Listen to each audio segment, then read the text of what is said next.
Hello दोस्तों, ऑक्टीफॉक्स horror movie time पेश कर रहे हैं द नन 2। ये फिल्म कंजरिंग टाइमलाइन की तीसरी मूवी है और द नन मूवी का सीक्वल है, जिसे मैंने पहले ही एक्सप्लेन कर दिया है। अगर आपने उसे अभी तक नहीं देखा तो उसे पहले देख लीजिए, नहीं तो इस फिल्म के रिलेशन और कुछ बातों को समझने में आपको दिक्कत हो सकती है। इस टाइमलाइन में कुछ ईयर्स आपको ब्लर दिखेंगे, जो इस टाइमलाइन के आने वाले मूवी एक्सप्लेनेशन के साथ एक एक करके रिवील होंगे। इस फिल्म के कुछ इंपॉर्टेंट पॉइंट्स मैं आपको बीच बीच में बताता रहूँगा, इसलिए इस एक्सप्लेनेशन को आप ध्यान से सुनिएगा। और हाँ दोस्तों, जिन्होंने हमें सब्सक्राइब कर लिया है उनके लिए ढेर सारा प्यार, और जिन्होंने अभी तक हमें सब्सक्राइब नहीं किया वे लोग जल्दी से हमें सब्सक्राइब कर लीजिए और चलिए हमारे साथ जहाँ डर का बसेरा है। तो चलिए बिना देरी किए सीधे चलते हैं मूवी एक्सप्लेनेशन की तरफ।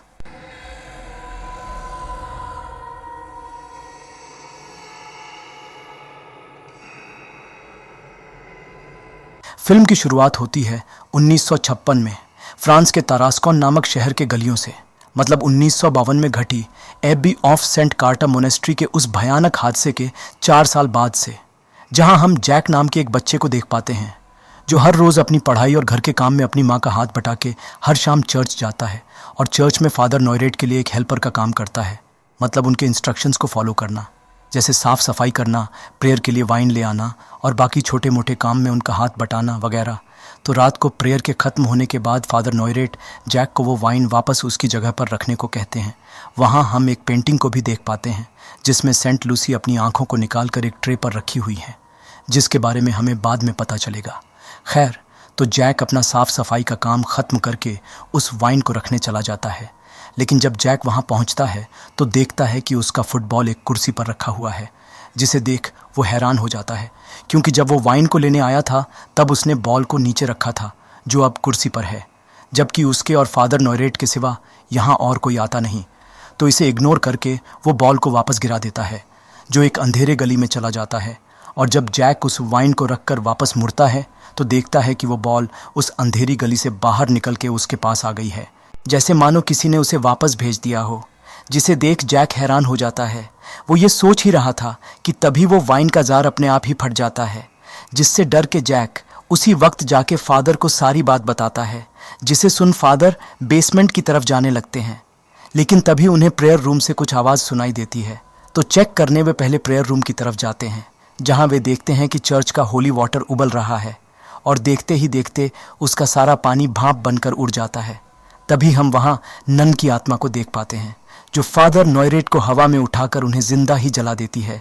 ये खौफनाक नज़ारा देख जैक डर के मारे चिल्ला उठता है और हम चर्च से एक आदमी को बाहर निकलते हुए देख पाते हैं, जिसकी परछाई उस नन के आत्मा की होती है, जिसके साथ ही ये सीन यहीं कट हो जाती है। दूसरे सीन में हम सिस्टर आयरीन को देख पाते हैं, जो इन सब से दूर एक नए टाउन में एक नए चर्च में दूसरे सिस्टर के साथ एक नॉर्मल ज़िंदगी बीता रही होती है। 4 साल पहले उसकी जो ज़िंदगी और मौत के बीच जंग चली थी, उसके बारे में ना तो वो बात करना चाहती थी और ना ही जिक्र, इसलिए वेटिकन के सिवा किसी भी चर्च या नन को पता नहीं था कि जिस सिस्टर ने रोमानिया में वालक डीमन का सामना किया था और उसे हराया था, वो असल में सिस्टर आयरीन ही थी।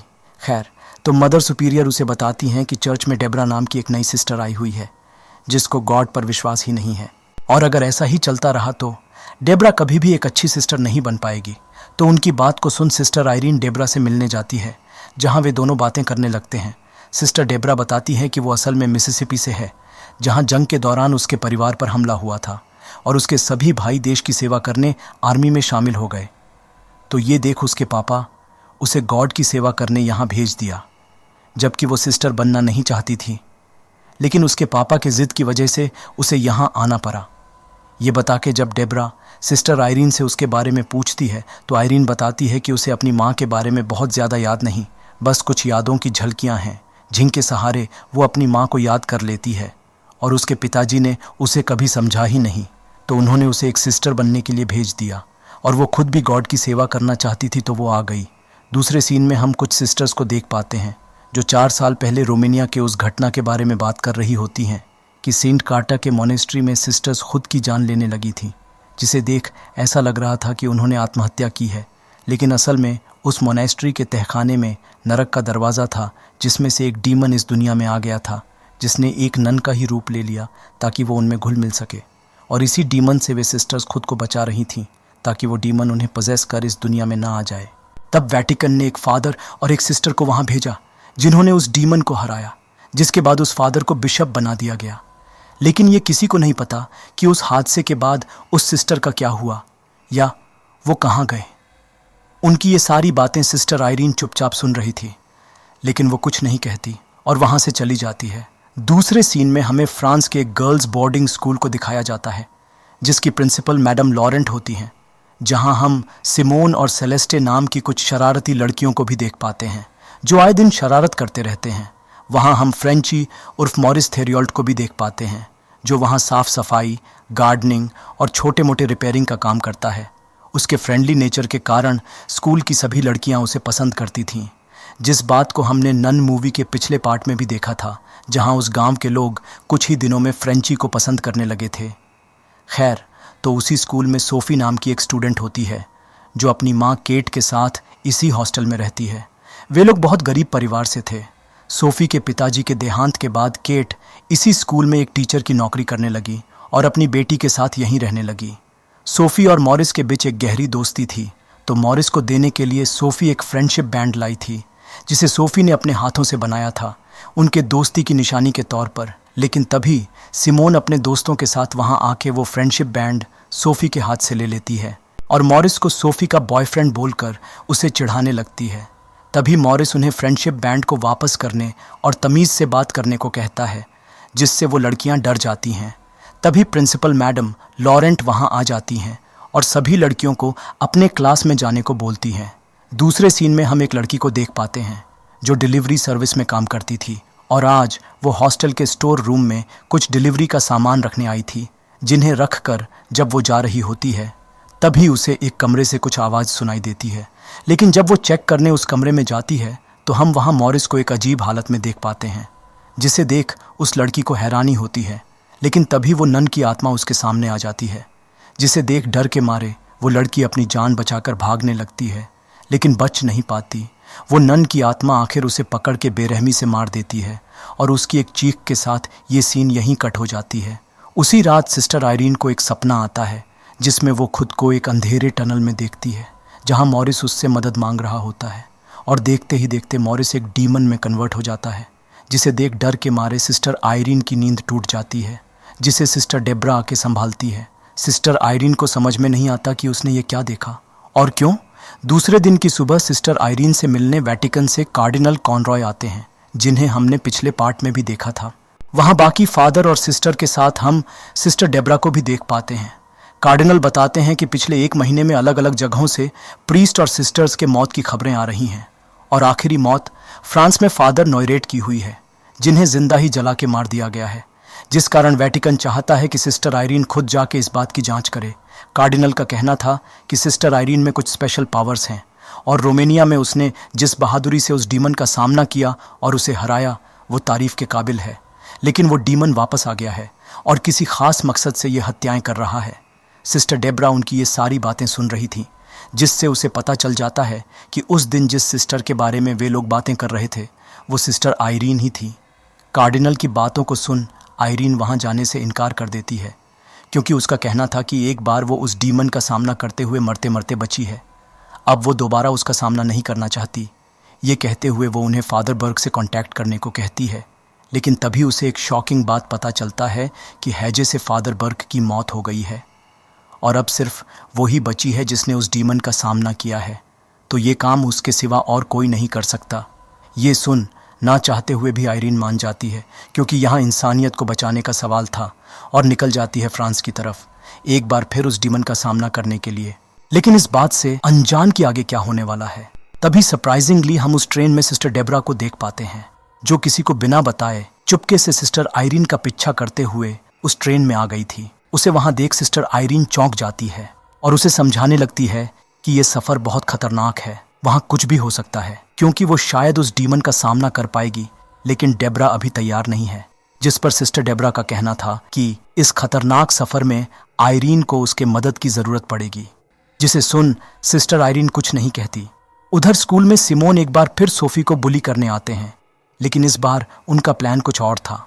वे सोफी को बहला फुसला के स्कूल के एक ऐसे सेक्शन में ले जाती हैं जहां प्रिंसिपल मैडम लॉरेंट ने किसी को भी जाने से मना किया था, क्योंकि उनका बेटा वहां मारा गया था और तभी से स्कूल का वो सेक्शन सभी के लिए बंद कर दिया गया था। तो वे लोग सोफी को एक कमरे में ले जाते हैं, ये कहते हुए कि वे लोग उसे शैतान दिखाएंगे, और उसे एक खिड़की के सामने खड़ा कर देते हैं और बताते हैं कि अगर वो शीशे पर बने उस बकरे की आंखों में देखती रहेगी तो जब उस पर सूरज की रोशनी गिरेगी तब उसे उसमें शैतान की आंखें दिखेंगी। लेकिन चाहे कुछ भी हो जाए वो यहाँ से ना हिले, नहीं तो उसे शैतान की आंखें नहीं दिखेंगी। तो मासूम सोफी उनके बातों में आ जाती है और वैसा ही करने लगती है। ये देख वे सभी लड़कियां उस कमरे से चुपके से निकल आती हैं। सोफी नोटिस करती है कि सूरज की रोशनी उस तस्वीर पर पड़ते ही उस बकरे की आंखें लाल हो गई हैं, जिसे देख वो बहुत डर जाती है और वहाँ से भागने लगती है। लेकिन जब वो उस कमरे से बाहर निकलने की कोशिश करती है तो बाकी लड़कियां उस दरवाजे को बाहर से बंद कर देती हैं ताकि वे सोफी के डर और बेबसी का मज़ा ले सके। सोफी देखती है कि पास में खड़ा पुतला उसकी तरफ आ रहा है। तभी हम उस नन की आत्मा का एक झलक देख पाते हैं जो उस पर हमला करने वाली होती है लेकिन करती नहीं, जिसे देख सोफी डर जाती है। तभी मॉरिस वहां आके दरवाज़ा खोल देता है और सोफी को उस कमरे से बाहर ले आता है। बाहर आकर मॉरिस सोफी से पूछता है, लेकिन वो कुछ नहीं बताती। लेकिन उन लड़कियों को वहां देख मॉरिस को समझ में आ जाता है कि उन्होंने ही सोफी को उस कमरे में बंद किया होगा, जिसे देख मॉरिस को उन लड़कियों पर बहुत गुस्सा आता है और उन्हें डांट के वहां से भगा देता है। तब तक सोफी की माँ केट भी उसे ढूंढते हुए वहां पहुंच चुकी थी, तो वो सोफी को वहां से ले जाती है और ये सीन यहीं कट हो जाती है। दूसरे सीन में हम सिस्टर आयरीन और सिस्टर डेब्रा को देख पाते हैं, जो तब तक फ्रांस के उसी चर्च में पहुंच चुकी थी जहां फिल्म की शुरुआत में फादर नॉयरेट मारे गए थे। उस चर्च के अंदर जाते ही सिस्टर आयरीन को एक विजन आता है जिसमें वो एक जली हुई लाश को देख पाती है और उसी वक्त एक लड़का आके उसे एक स्पेशल टाइप का होली क्रॉस देता है जो सरप्राइजिंगली जैक की तरह दिख रहा था। लेकिन तभी डेब्रा उसे बुलाती है और वो विजन टूट जाता है, जिसके बाद उनकी मुलाकात सिस्टर एस्ट्रिड से होती है जो उन्हें फादर नॉयरेट के कमरे की तरफ ले जाती है। सिस्टर एस्ट्रिड बताती है कि फादर नॉयरेट के उस तरह से मरने के बाद लोगों का मानना है कि यहाँ शैतान है, जिस कारण इस चर्च को बंद कर दिया गया है। उस हादसे के वक्त जैक नाम का एक लड़का यहाँ था जिसने सब कुछ होते हुए अपनी आंखों से देखा था, लेकिन उसकी माँ इस बारे में उससे बात करने से मना किया है। लेकिन अगर सिस्टर चाहे तो जैक से बाहर मिल सकती है जब वो दूसरे बच्चों के साथ फुटबॉल खेल रहा हो। ये सुन सिस्टर आयरीन पूछती है कि उस दिन क्या यहाँ कोई और भी था, जिस पर सिस्टर एस्ट्रिड बताती हैं कि उस वक्त यहाँ एक और हेल्पर था जो हादसे के अगले दिन ही यहाँ से चला गया, जिसे सभी फ्रेंची कहकर बुलाते थे। फ्रेंची का नाम सुन सिस्टर आयरीन के तो जैसे पैरों तले से ज़मीन ही खिसक जाती है और उसे सब कुछ समझ में आ जाता है। आयरीन बताती है कि रोमेनिया में जब उसका सामना उस डीमन से हुआ था तब मौका पाकर उस डीमन ने मॉरिस को पोजेस कर लिया, क्योंकि जैसा हमें पिछले पार्ट में पता चला था कि उस डीमन को इस दुनिया में रहने के लिए एक जिंदा इंसान की ज़रूरत थी और उस वक्त उसके लिए मॉरिस सबसे आसान टारगेट था, जो अब मॉरिस के ज़रिए ये सब कर रहा है। और इसीलिए उसे वो सपना आया जिसमें मॉरिस उससे मदद मांग रहा था। रात को उसे जैक दिखता है जो दूसरे बच्चों के साथ उन गलियों में खेल रहा होता है, जिसे देख वो समझ जाती है कि ये जैक ही है और ये वही लड़का है जिसने विजन में उसे वो लॉकेट दिया था। तो सिस्टर आयरीन जाकर उससे बात करने लगती है, जहाँ जैक बताता है कि उस रात उसने उस डीमन को देखा था जिसने फादर नॉयरेट की जान ली थी। और जब आयरीन उससे उस लॉकेट के बारे में पूछती है तो जैक बताता है कि वो लॉकेट असल में फादर नॉयरेट का था, जिसे उसने अपनी रक्षा के लिए रख लिया था। लेकिन इससे पहले कि आयरीन उससे कुछ और पूछ पाती कि तभी बाकी बच्चे आके जैक को अपने साथ खेलने ले जाते हैं, जिसे देख आयरीन भी उनके पीछे भागती है और भागते हुए एक वीरान गली में पहुंच जाती है, जहां हम बहुत सी किताबों को देख पाते हैं जिनके पन्ने हवा से पलटने लगते हैं, जो देखते ही देखते उस नन का रूप ले लेती है, जिसे देख आयरीन के तो होश ही उड़ जाते हैं। आयरीन उस आकृति को देखने लगती है कि तभी उस नन की आत्मा आके उसका गला पकड़ लेती है, जिसके साथ ही आयरीन को एक और विजन आता है जिसमें वो एक बच्चे को देखती है जिसके हाथ में एक डिब्बा जैसा होता है और उसकी आंखें चमक रही होती हैं, जिसके साथ ही आयरीन वहीं बेहोश हो जाती है। तब तक डेब्रा भी उसे ढूंढते हुए वहां पहुंच चुकी थी। आयरीन को बेहोश देख डेब्रा उसे उसी वक्त हॉस्पिटल ले जाती है। उसी रात हम मैडम लॉरेंट को देख पाते हैं जो अपने कमरे में प्रेयर्स कर रही होती हैं। तभी उन्हें बाहर से कुछ आवाज़ सुनाई देती है, जिसका पीछा करते हुए वो स्कूल के उसी सेक्शन में पहुंच जाती हैं जहां मॉरिस उस दरवाजे के बाहर चुपचाप खड़ा हुआ रहता है, जो लॉरेंट के आते ही होश में आ जाता है और वहाँ से चला जाता है। ये देख उन्हें थोड़ा शक होता है तो चेक करने के लिए वो अंदर चली जाती हैं, जहाँ उन्हें उनका बेटा दिखता है, जिसे देख वो चौंक जाती है। तभी वो नन वहाँ आके उन पर हमला कर देती है और मैडम लॉरेंट की एक चीख के साथ ये सीन यहीं कट हो जाती है। दूसरे दिन की सुबह केट को मैडम लॉरेंट की लाश उसी कमरे में मिलती है, जिसे देख सभी को झटका लगता है और स्कूल में चारों तरफ मातम छा जाता है। तब तक आयरीन को भी होश आ चुका होता है। होश में आने के बाद आयरीन बताती है कि पिछली रात को उसे एक विजन आया था, जिससे उसे ये पता चला कि वो डीमन किसी खास मकसद के लिए ये सब कर रहा है, क्योंकि इस बार उसे कुछ बहुत ही शक्तिशाली चीज़ चाहिए, जिसके लिए वो मॉरिस को जिंदा रख रहा है और उसके जरिए बड़े चालाकी से अपना काम और उस चीज़ को ढूंढ रहा है। और जिस दिन उसे वो मिल गया तो वो मॉरिस को मार देगा। तभी डेब्रा बताती है कि थोड़ी देर पहले जैक आके आयरीन के लिए लिफाफा देकर गया है, जिसे खोलने पर आयरीन को उसमें वही लॉकेट मिलता है जिसे उसने अपने विजन में देखा था, जो असल में फादर नॉयरेट का होता है, जिसे जैक ने अपने पास रख लिया था। उस लॉकेट में उन्हें एक सिंबल दिखता है, जिसे चेक करने पर उन्हें पता चलता है कि ऐसा ही लॉकेट उन सभी प्रीस्ट और नन के पास थी जिन्हें उस डीमन ने मारा है, जिसे जान दोनों चौंक जाती हैं। उस सिंबल के मतलब को समझने के लिए वे उसी वक्त एक कैथलिक लाइब्रेरी के लिए निकल जाते हैं, क्योंकि हो ना हो उन्हें उनके सभी सवालों के जवाब शायद वहीं मिलेंगे। तो उस लाइब्रेरी के फादर उन्हें बताते हैं कि ये सिंबल सेंट लूसी के ख़ानदान का है। जब सेंट लूसी पर हमला हुआ था तब हमलावरों ने लूसी की आंखें निकाल लिए थे, लेकिन उस हमले में सेंट लूसी की फैमिली बच गई थी और वे उन आँखों को लेकर दुनिया में चारों तरफ फैल गए थे, ताकि वे उन आँखों की रक्षा कर सके और कोई भी उन तक पहुँच ना सके। सेंट लूसी एक गॉड थी और अगर उनकी ये आंखें किसी शैतान के हाथ लग जाएं तो क़यामत आ जाएगी, और अगर आयरीन के हाथ आ जाए तो उस शैतान के खिलाफ एक घातक हथियार बन जाएगी, जिसकी मदद से आयरीन उस शैतान को वापस उसकी दुनिया में भेज भी सकती है। फादर की सारी बात को सुन आयरीन को सब कुछ समझ में आ जाता है। असल में उस डीमन को ये आंखें चाहिए, जिसके लिए वो लूसी के ख़ानदान के सभी लोगों को मार रहा है, ताकि जब उसे वो मिल जाए तो उसे रोकने वाला कोई ना हो, जिसका मतलब इस बार वो डीमन और भी खतरनाक होगा, क्योंकि उसके लिए ये एक ज़िंदगी और मौत का सवाल है। उन आँखों को किसी भी हाल में किसी की भी कीमत पर हासिल करने के लिए वो अपनी पूरी ताकत लगा देगा। ये सब जान आयरीन और भी घबरा जाती है, लेकिन सवाल ये था कि वो आंखें आखिर हैं कहाँ, जिस पर फादर लाइब्रेरी के रिकॉर्ड्स को देखकर बताते हैं कि वो इसी टारस्कॉन शहर के एक गर्ल्स बोर्डिंग स्कूल में कहीं दफन है। और ये वही बोर्डिंग स्कूल है जहाँ फ्रेंची उर्फ मॉरिस अभी है। दूसरी तरफ मॉरिस को हम केट और सोफ़ी के घर पर देख पाते हैं, जो अक्सर उनके घर खाना बनाने आता रहता है। तो डिनर के बाद वे लोग डांस करने लगते हैं, जहां हमें पता चलता है कि केट मॉरिस को पसंद करती है और शायद उससे शादी करके अपना घर फिर से बसाने का सोच रही है। मॉरिस भी उसे पसंद करता था, लेकिन उनके प्यार का इजहार सिर्फ आंखों से हुआ था, लेकिन जुबां से होना बाकी था। मॉरिस की तबीयत अचानक ख़राब होने लगी, जिसे केट और सोफ़ी संभालने हैं। तभी वहाँ नन की आत्मा आंखें उन पर हमला करने की कोशिश करती है, लेकिन इससे पहले ही मॉरिस उन्हें वहाँ से बचाकर बाहर ले आता है और वे लोग भागने लगते हैं। तब तक आयरीन भी डेब्रा के साथ वहाँ पहुँच चुकी थी। आयरीन को वहाँ देख मॉरिस को थोड़ी राहत मिलती है और वो केट को समझाने लगता है कि ये नन उसकी दोस्त है और वो उनकी मदद करेगी, लेकिन आयरीन उसे सभी से दूर रहने को कहती है और बताती है कि वो ईविल नन इस स्कूल में नहीं बल्कि उसके अंदर है, जो उस वक्त उसके अंदर आ गया था जब पिछली बार वो आयरीन को बचाने वहाँ आया था। जिसे सुन मॉरिस के तो जैसे पैरों तले से ज़मीन ही खिसक जाती है। वो अंदर से टूट जाता है, जिसका सारा जीवन ज़रूरतमंदों की मदद करना था, वो खुद मासूम के मौत की वजह बन गया है।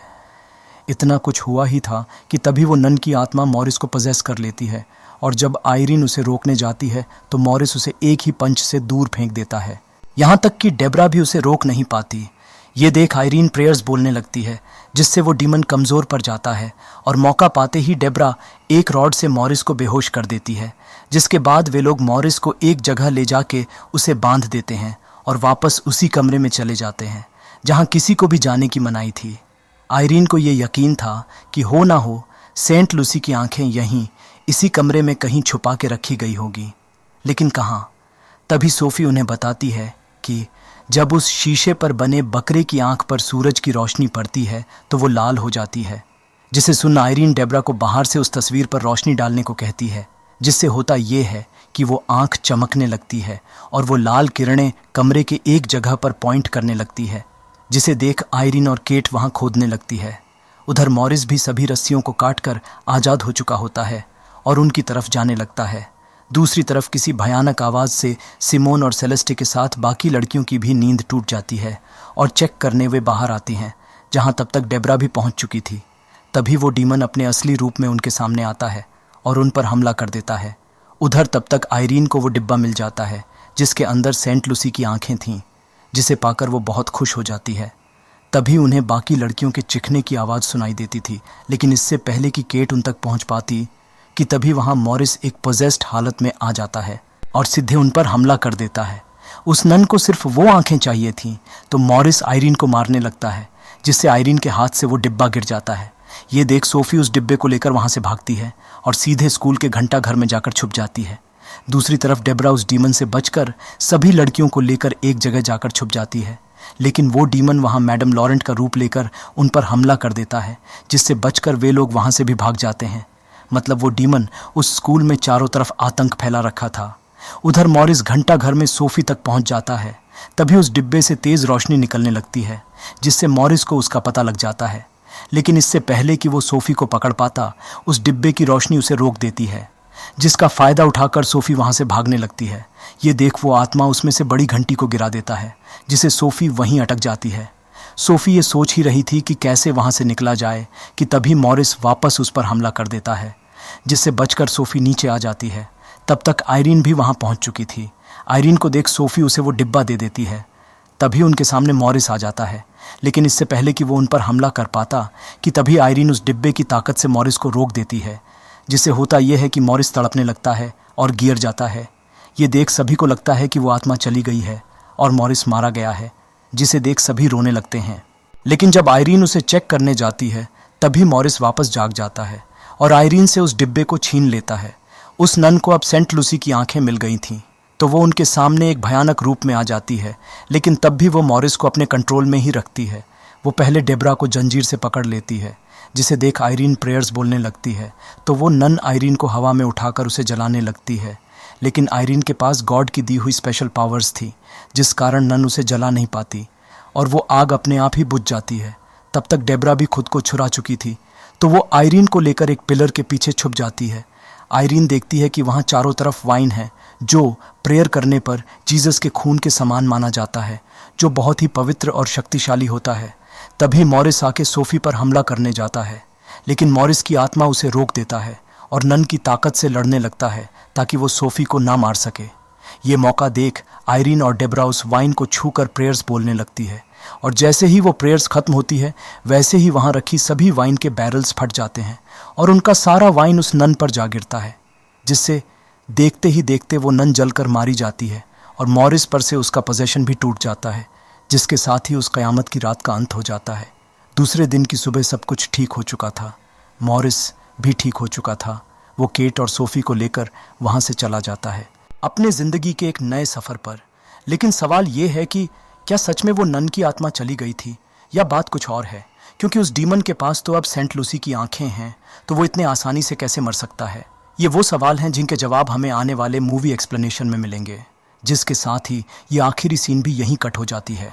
पोस्ट क्रेडिट सीन में हमें एड और लोरेन वॉरेन को दिखाया जाता है, जिन्हें फादर गॉर्डन का कॉल आता है, जो उन्हें मॉरिस के बारे में बताते हैं, जिसके बारे में हम हमारे आने वाले अगले कॉन्जरिंग सीरीज़ के एक्सप्लेनेशन में बात करेंगे। दोस्तों, अगर आपको ये एक्सप्लेनेशन अच्छी लगी हो तो इसे लाइक कर देना, और अभी तक सब्सक्राइब नहीं किए हो तो सब्सक्राइब भी कर देना। इसी के साथ ये मूवी यहीं समाप्त हो जाती है। तो चलिए मिलते हैं दूसरी मूवी एक्सप्लेनेशन में, जहाँ डर का बसेरा हो।